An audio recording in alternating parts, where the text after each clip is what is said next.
ஆஹா ரங்கரங்கான்னு கூவிக்கொண்டு அனைவரும் வெளியே காத்திருக்க வைகுந்த வாசலில் பெருமான் வருகிறார். அவர் நடையழகென்ன, அவர் சாத்தி கொண்டிருக்கும் ரத்தனாங்கியின் அழகென்ன, அங்கு பக்கத்தில் இருக்கும் ஸ்ரீபாதன் தாங்கிகள் எழுந்துருளப் பண்ணும் சீர்மை என்ன.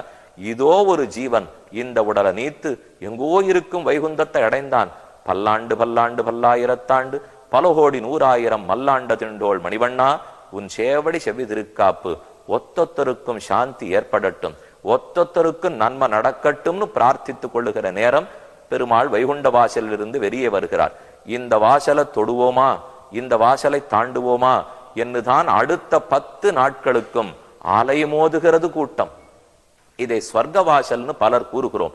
ஸ்வர்க்கம் என்பது கீழே இருக்கக்கூடிய லோகம், நாம் இருப்பது பூலோகம், அடுத்து புவகா, அடுத்து சுவகா, 3வது லோகம் ஸ்வர்கலோகம்.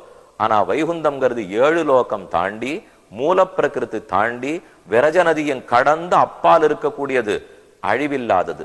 சொர்க்கலோகமும் பிரம்மாவுக்கு பகல் முடிந்து போனால் அழியக்கூடிய லோகம். அதனால அன்பர்களிடம் ஒரு வேண்டுகோள், இதை சொர்க்கலோகம்னு சொன்னால் தாழச் சொல்லுகிறோம்னு அர்த்தம், பெருமையை குறைக்கிறோம்னு பொருள். வைகுண்ட வாசல்னு சொல்லணும், சொர்க்கவாசல்னு சொல்லுவதை விட வைகுந்த வாசல்னு கூறினோம்னால் அப்பதான் அதனுடைய பெருமை நிலைக்கும். பெருமான் வெளியே வருகிறார், வெளி மணல் வழிக்கு எழுந்துருளுகிறார். அப்படியே ஜன வெள்ளத்துக்குள்ள மிதந்து கொண்டு வருவார்.